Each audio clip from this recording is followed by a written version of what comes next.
listening to the Pro Bono Happy Hour. I'm Rena Glazer. Welcome back. Today's guest is once again Don Salzman from Skadden. We had such a wide-ranging conversation that we've broken it up into 2 episodes.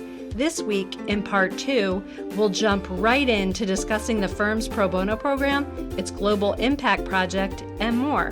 We hope you enjoy our conversation. Don, tell us about how you got to Skadden.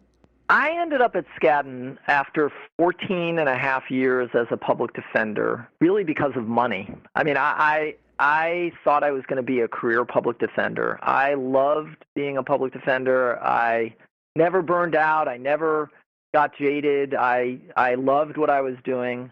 It was hard work, but it was really rewarding. But my wife and I started having a family. She was a public interest lawyer as well. And, you know, the last couple years after we had our second child, we were living in D.C., and we were basically on deficit spending. We were watching our resources dwindle because what we were bringing in was less than what we were paying out. So I was looking for a way that I could continue to be a public interest lawyer but earn, you know, a little bit better salary. And I had started this pro bono project working with law firms in D.C., recruiting their lawyers to take on criminal cases through the public defender's office. And I had an idea for a project to kind of take that idea in-house and to find a firm that would be interested in having me supervise and mentor and train lawyers at a law firm to take on criminal cases referred by a public defender's office.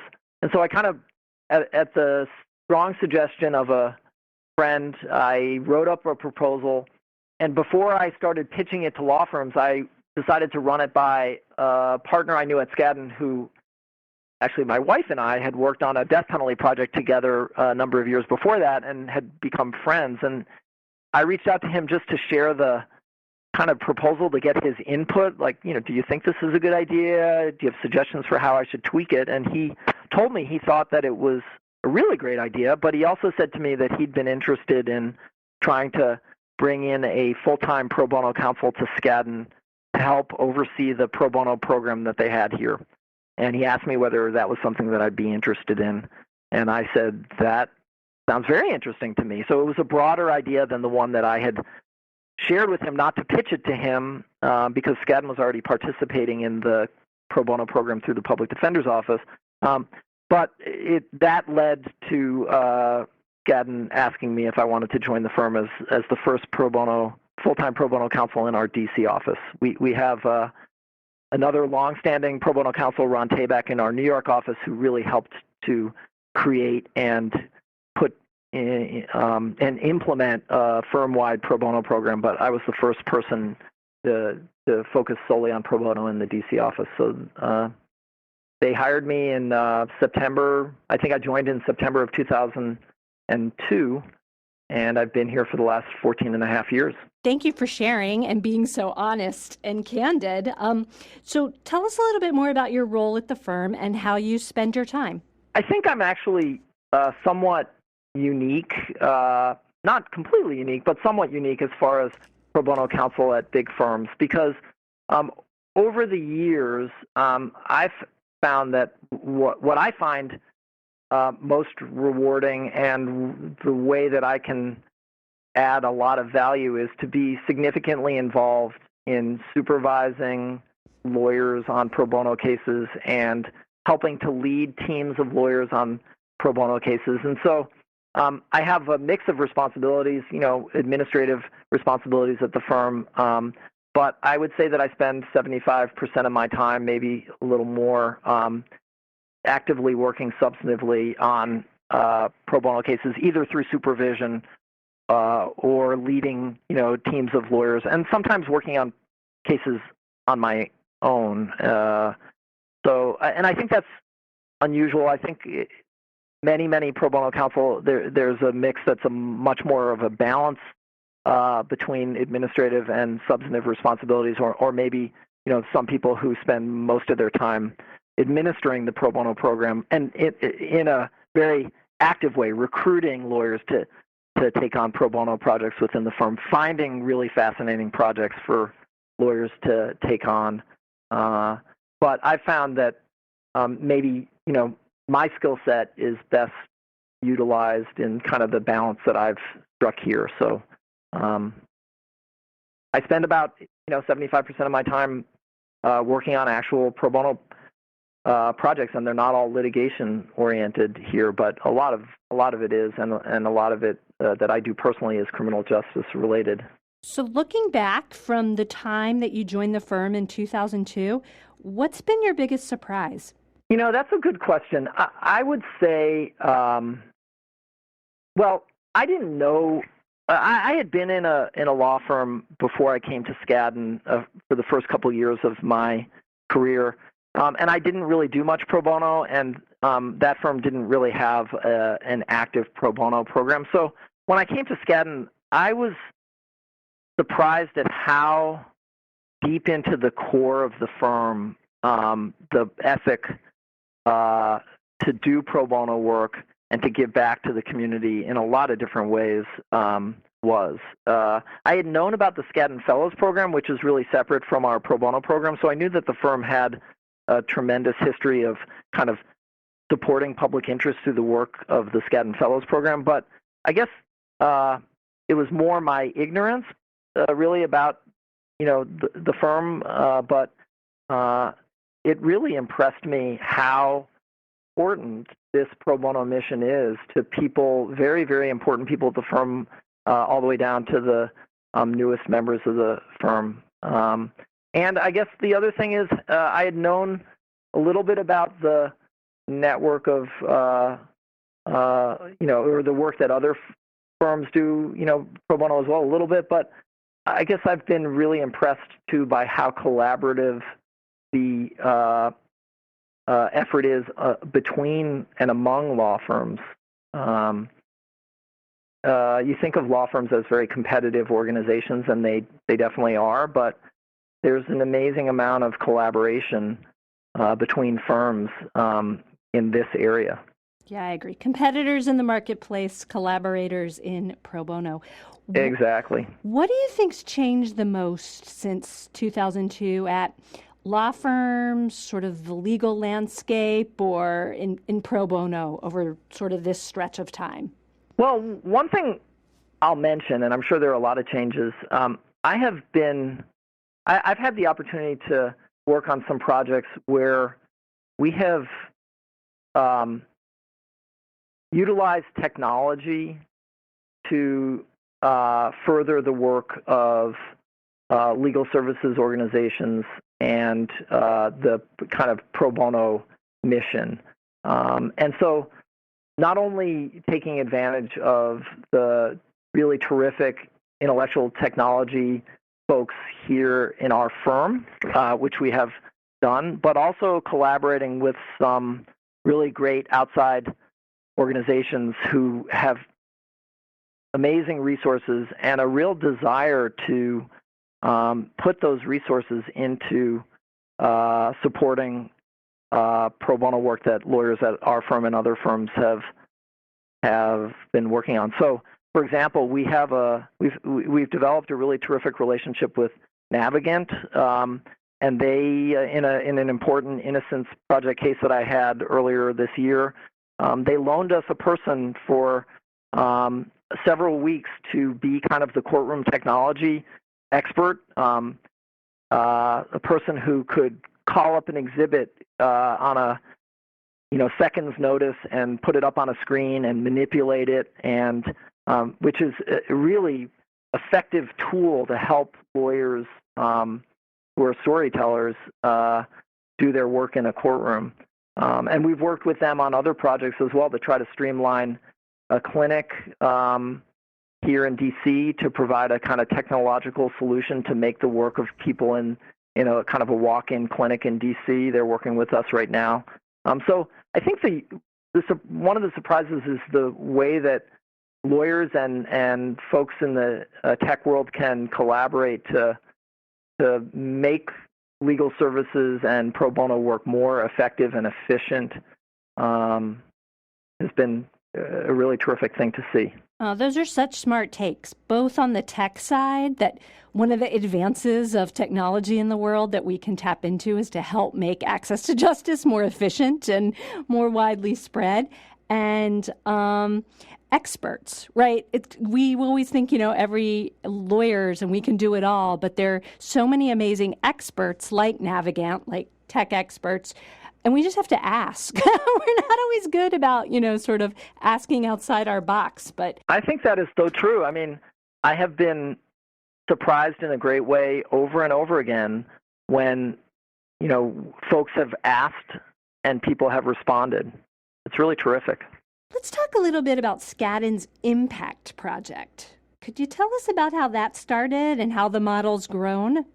This has been something that we've been working on for about 4 years here at Skadden, and its impetus was really a conversation between one of our most senior partners here in our DC office, actually one of the leaders of Skadden worldwide. He was the head of our, or one of the co-chairs of our tax group worldwide and our regulatory practice.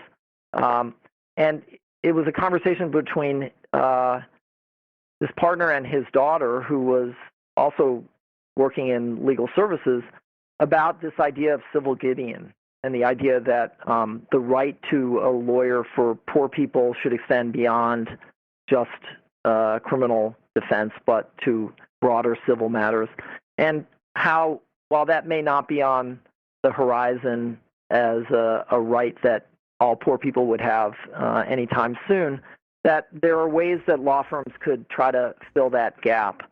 And out of that conversation was an idea that, maybe if we as a firm focused a portion of our resources, pro bono resources, here in our own community in DC, in a few targeted areas, we could make a significant difference in the lives of people here. And while pro bono before a few years ago was very much kind of whatever individual lawyers were interested in working on, that's what folks would do. We thought here we could spend some of our resources focused on a group effort, intentionally, focused in particular places to try to make that difference. So we decided that we would figure out where there were great areas of need in DC, and it became pretty clear that there were many, many different areas, so we could just pick a few. It wouldn't matter. And we ended up picking housing and representing people who are facing eviction, helping victims of domestic violence obtain civil protection orders, and serving as guardians ad litem for children who are caught in contested custody battles. And we kind of created a three-pronged approach. We identified legal services groups in DC who were, really the flagship organizations in those areas, and we asked them if they would partner with us to develop training programs for our lawyers to help us build expertise within the firm in those areas. We also had a technology part of it, so we created a SharePoint site, a place where for each of these three teams, all of the resources that the lawyers would need, training materials, statutes, pleadings, sample pleadings, all the documents and resources that they would need, research memos, could be found in one place. And finally, we decided that we would try to partner with local corporations, with lawyers in-house at local companies to try to partner with them on pro bono representations in order to expand the available set of lawyers to work on these cases. And we started with that idea, and we kind of started to build that within the firm, and then, with our collaborations. And I think it's been a real success. And probably the most important successes have been in building expertise within our firm in how to handle those kinds of cases. And we've handled, I've lost track now, but well over 150 cases over the last 3.5 years or so in those areas. So I think we have made a significant difference in the lives of children and families. That was kind of the focus of the three areas, children and families. So since impact is part of the name, is there anything that you do to measure or track impact? Well, it's hard because you can keep track of the number of cases that you've worked on, and you can keep track of the outcomes in those cases, at least at that moment in time. But it's challenging.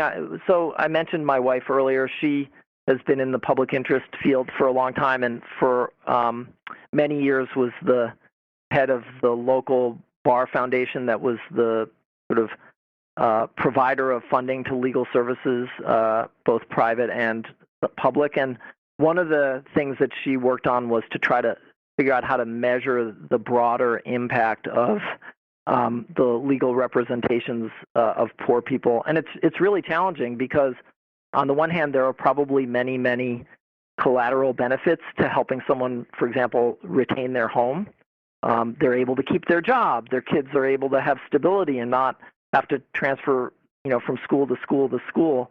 On the other hand, it's hard to know. You help a client in March, avoid eviction, but it's hard to know unless you have a very robust follow-up process to know what happened to them in May or June or July. So I don't know if that's an answer to your question. Oh, it is. I think it would be yes. It would be wonderful to be able to measure the impact. But I guess what I can say is that I think that you've made a significant impact at that moment in time, and there are a lot of ripples that spread out, and hopefully they're positive ripples rather than negative ripples. And so at least I like to think that we're helping in many ways that we don't even know. I agree, and I'm scratching my head because you validate our experience where this whole concept of measuring impact is just very hard in the access to justice arena.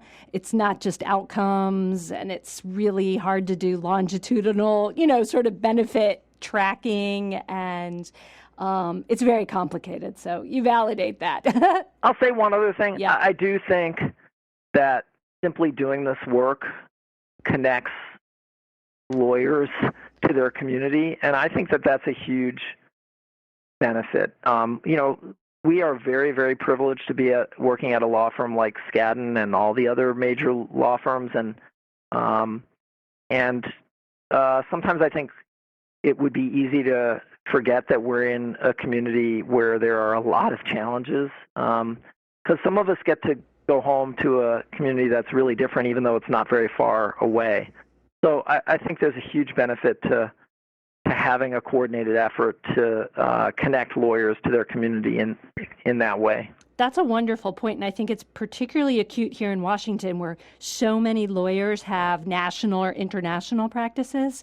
Their client base isn't necessarily in the community. So, in addition to where they live and their experience in their day-to-day practice, it's can be very remote, or divorced from what's happening just down the street or a couple metro stops away. I did want to shout out to that unnamed tax partner, Fred Goldberg, who also serves on our law firm Pro Bono Project Advisory Committee. So shout out to him. Yes, Fred is an amazing person. He has devoted his career, a really significant part of his career, to pro bono work, and specifically in thinking about and implementing ways to build assets among poor people to help change the outcomes of their lives, simply through developing platforms and other really sophisticated efforts to help build assets among single mothers and children. And it's really been amazing for me to watch over the last 14 years, so he's another hero of mine. That's great. So I should say the Impact Project has grown larger, that it's been so successful that the firm has replicated it in other locations, and that's really a sign of sort of the 4-year learn, and I'm sure the project will continue to grow and evolve. What else is on the horizon for you and the Pro Bono program? Either a project, an access to justice area you think you're going to get involved in, or a long-term or short-term goal that you have? So here we are. It's December.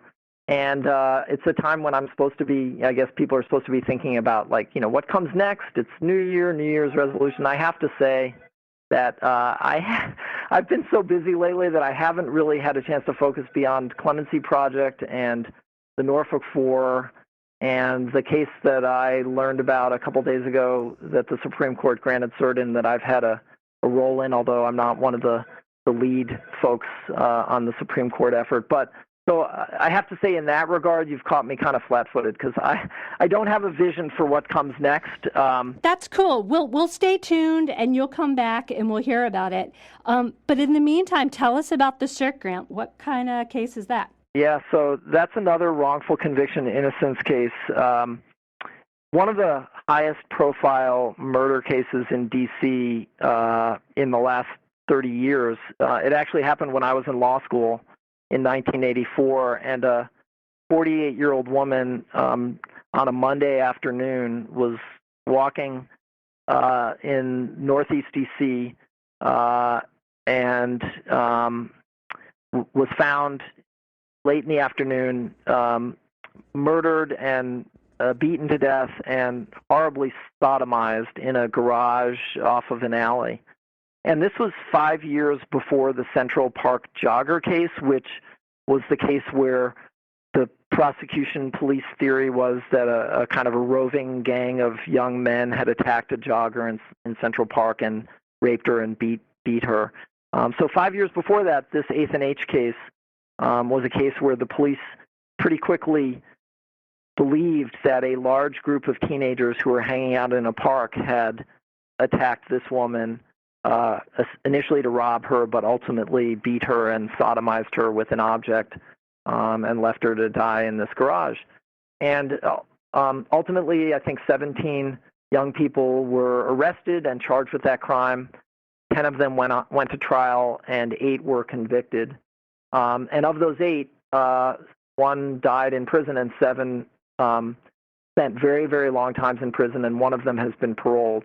But a number of years ago, really through the efforts of a journalist, a Washington Post reporter, investigations began, and a lot of evidence was developed that really undercut the theory that this was a gang of kids who committed the crime. And through efforts of the Innocence Project here, Mid-Atlantic Innocence Project, and another Innocence Project, and a lot of lawyers, we ended up filing sort of claims of innocence as well as post-conviction challenges under a D.C.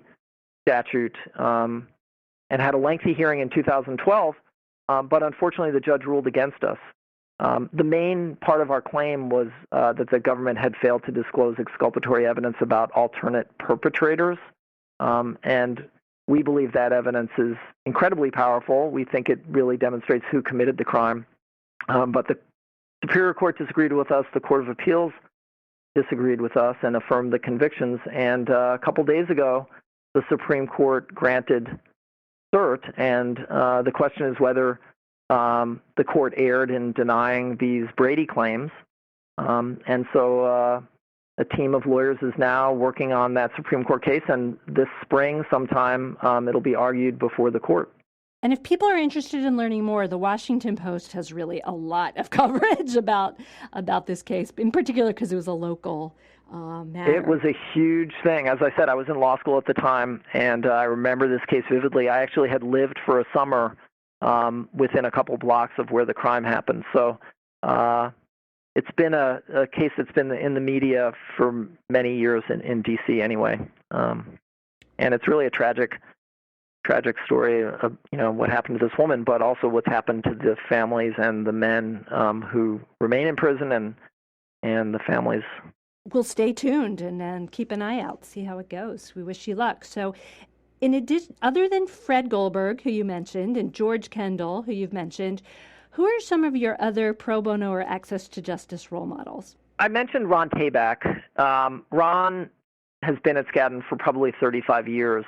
And is one of the most passionate, committed people that I've ever met. And the thing that is amazing about Ron is that he really built a lot of the structures that we use here at Skadden to to monitor what pro bono work is being done, to measure it, and to expand the scope of pro bono, and to really help, along with some very supportive executive partners of the firm and other partners, to build policies and procedures to make it easy for lawyers to do pro bono. So I would have to say that Ron deserves enormous credit for where Skadden has come as a firm that has started with a strong public interest and public service commitment, but has really built an infrastructure and a culture. So yeah, and beyond. I mean, I think he's trained legions of pro bono professionals. Everyone who has called him to ask advice or questions through the decades, he's been a mentor and a resource to so many. And so that's one other person that I would mention. When I was in the public defender's office and was thinking about trying to move into the law firm community to do pro bono work, Susie Hoffman at Kroll and Mooring was someone that my wife knew and was the first person that I reached out to. And she is really, I think, might have been the first full-time pro bono lawyer in D.C. at a firm, at least the first that I know of. She's now the pro bono partner at Kroll, and she has done so many amazing things. So she is another role model and just a tremendous resource. So if folks don't know Susie Hoffman, they should get to know her because she's really terrific. Two great choices, Ron and Susie. Thank you for sharing. So, Don, let's end with this. If you had a magic wand, what one thing would you change about pro bono or access to justice? So I have to say, even though I'm a pro bono lawyer at a firm, I really think that the access to justice problem is not going to be solved at the law firm level. I really do believe that it requires significantly greater funding of legal services. And I'm one of the people who thinks that is a tremendous investment rather than a fiscal cost. Because in so many ways, if you can give poor people a chance to have a lawyer, you can really improve their lives in a way that they can be much more productive members of society. So, we hear about families where parents, have to take off work because their children have asthma and they have to constantly be going to the emergency room, and the parents' jobs are jeopardized. They can't be productive people because their children's health, intrudes.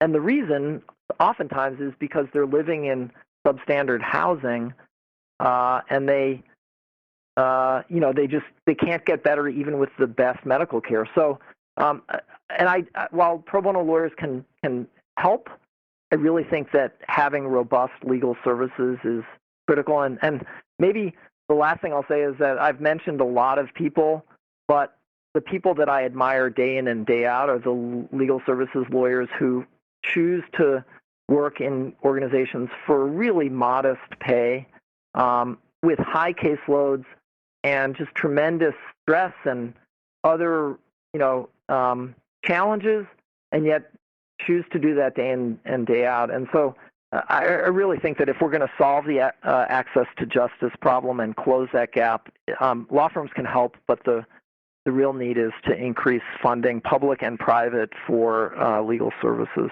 John, thank you so much for talking with me. It's been a pleasure. You are so welcome. Thank you for asking me.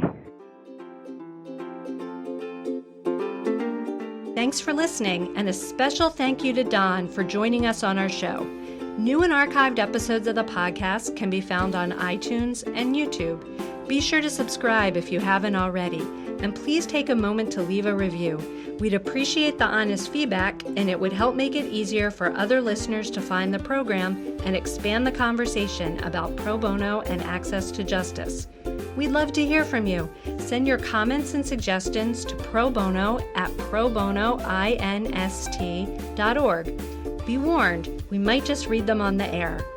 As always, to learn more about the Pro Bono Institute and our work, please visit our website at probonoinst.org. The next program in the Esther Lardent Leadership in Pro Bono series, a conversation with Tim Mayopoulos, the president and CEO of Fannie Mae, is scheduled for January 25th in Washington, D.C., and registration is now open for our annual conference, which will be in March. If you're interested, act now to take advantage of discounted registration rates. Thanks for listening, and we'll see you next time on the Pro Bono Happy Hour.